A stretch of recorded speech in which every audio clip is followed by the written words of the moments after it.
Halo Sobat Olahraga, selamat datang kembali di channel kebanggaan kita, Raftel Sport.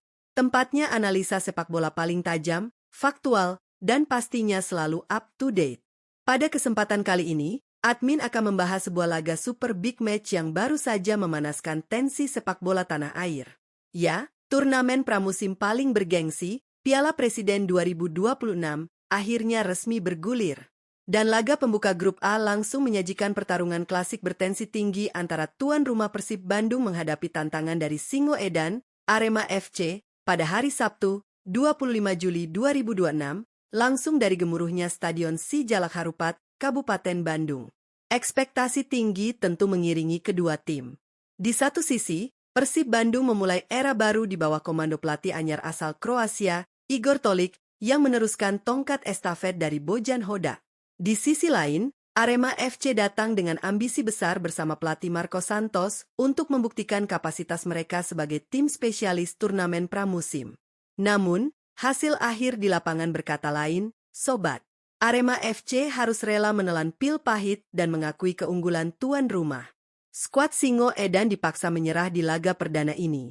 Pertanyaannya, apa sebenarnya yang terjadi di atas lapangan hijau? Mengapa taktik Marco Santos seolah tidak berjalan? Nah, admin Raftel Sport sudah merangkum analisis mendalam dari pertandingan tadi malam. Pantesan kalah. Ternyata inilah 4 penyebab utama kekalahan Arema FC dari Persib Bandung di laga pembuka Piala Presiden 2026. Mari kita bedah satu persatu.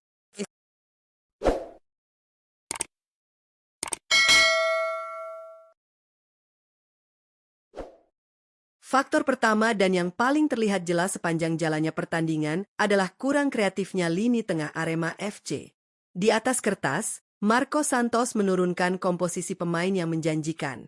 Lini sentral Singoedan dikomanda oleh nama-nama seperti Betinho dan Matheus Blade yang diharapkan mampu menjadi metronom sekaligus kreator serangan bagi Arema. Namun, realita di lapangan justru berbanding terbalik. Alih-alih mendikte permainan, lini tengah Arema justru terlihat kebingungan saat harus memegang bola. Betinho yang biasanya memiliki visi bermain luas, kali ini seolah terkunci oleh rapatnya penjagaan pemain Persib. Transisi dari bertahan ke menyerang berjalan sangat lambat. Sirkulasi bola Arema lebih banyak berkutat di area pertahanan sendiri atau hanya berputar-putar di area flank tanpa ada penetrasi yang membahayakan ke kotak penalti lawan.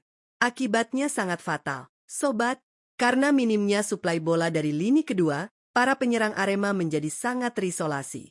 Striker di lini depan terpaksa harus turun terlalu jauh menjemput bola, yang membuat sei penyerangan Arema menjadi rusak.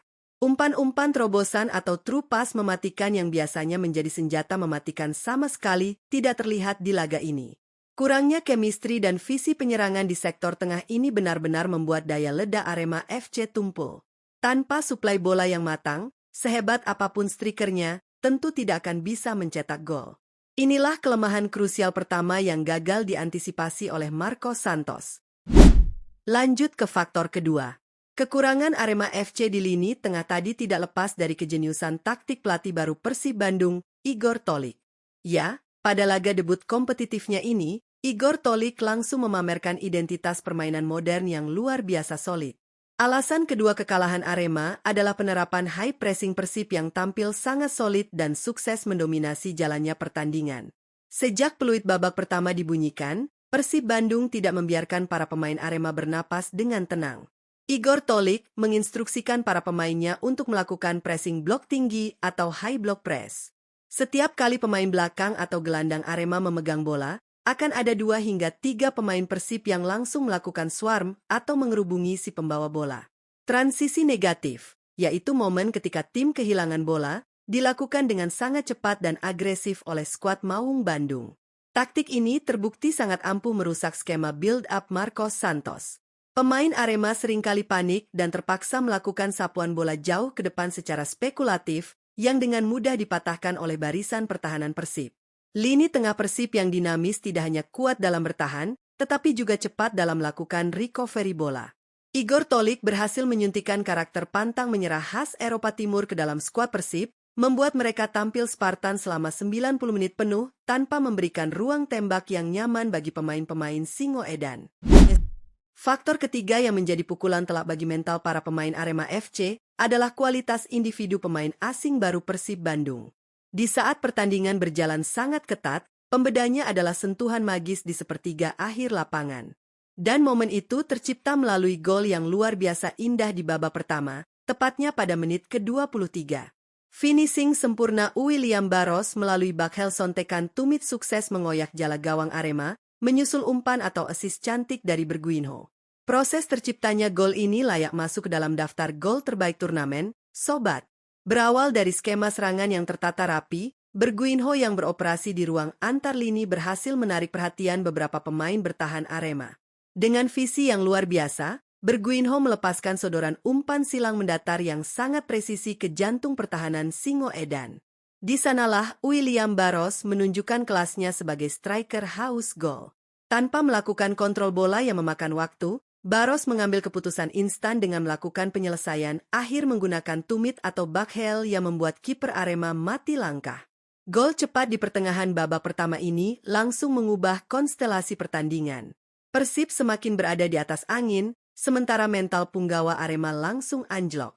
Kejeniusan duet Berguinho dan William Barros membuktikan bahwa manajemen Persib tidak salah merekrut amunisi baru untuk musim ini. Kualitas eksekusi peluang seperti inilah yang membedakan tim pemenang dan tim yang kalah di laga big match. Faktor keempat, dan yang merangkum keseluruhan jalannya pertandingan, adalah realita bahwa Persib Bandung mendominasi pertandingan nyaris sepanjang laga. Ini bukan hanya soal skor akhir, tetapi bagaimana Persib mengatur ritme permainan atau game management. Setelah unggul melalui gol William Barros, skuad asuhan Igor Tolik tidak serta-merta mengendurkan serangan, namun mereka bermain jauh lebih cerdas. Mereka mendominasi penguasaan bola atau ball possession, memaksa pemain Arema berlari mengejar bayangan. Ketika Arema mencoba menaikkan garis pertahanan untuk mencari gol penyama kedudukan, para punggawa Persib dengan tenang memutar bola dari kaki ke kaki, menurunkan tempo, dan memancing pemain Arema keluar dari sarangnya. Begitu ada ruang kosong yang ditinggalkan oleh bek Arema, Persib langsung mengeksploitasinya lewat transisi serang balik yang sangat cepat dari sisi sayap. Statistik pertandingan hari ini dengan jelas menunjukkan betapa dominannya tuan rumah. Dari jumlah tembakan tepat sasaran, akurasi umpan, hingga tackle sukses, Persib unggul segalanya atas Arema FC. Kesolidan dari kiper hingga lini serang membuat Persib tampil nyaris tanpa celah. Dominasi penuh yang dipertontonkan Persib malam ini menjadi sinyal bahaya bagi tim-tim lain di grup A Piala Presiden 2026. Jadi, itulah dia sobat olahraga. 4 penyebab utama mengapa Arema FC asuhan Marco Santos harus menelan kekalahan pahit dari tuan rumah Persib Bandung di laga pembuka Piala Presiden 2026. Mulai dari minimnya kreativitas di sektor tengah yang dimotori Betinho, hingga tercekiknya Singo Edan oleh taktik high pressing solid dari Igor Tolik, yang kemudian diperparah oleh gol bakhel magis dari William Barros. Dominasi total Persib di Si Jalak Harupat hari ini menjadi bukti bahwa mereka sangat siap menyambut musim baru. Bagi Arema FC, PR besar menanti Marco Santos. Mereka harus segera mengevaluasi kinerja lini tengah dan mencari skema alternatif jika build-up mereka kembali buntu di pertandingan selanjutnya. Turnamen masih panjang, dan Singo Edan harus bangkit jika tidak ingin tersingkir lebih awal. Nah, bagaimana menurut pendapat kalian Sobat Raftel Sport? Apakah kalian setuju dengan analisa admin? Ataukah ada faktor lain yang membuat Arema kalah malam ini? Coba tuliskan pendapat liar kalian di kolom komentar di bawah. Mari kita diskusikan bareng-bareng. Terima kasih sudah menonton video analisa kali ini sampai habis. Jika kalian suka dengan gaya pembahasan admin, pastikan kalian sudah menekan tombol like, share video ini ke grup tongkrongan bola kalian, dan tentu saja tekan tombol subscribe agar tidak ketinggalan update cerita dan taktik sepak bola paling panas hanya di channel Raftel Sport Story.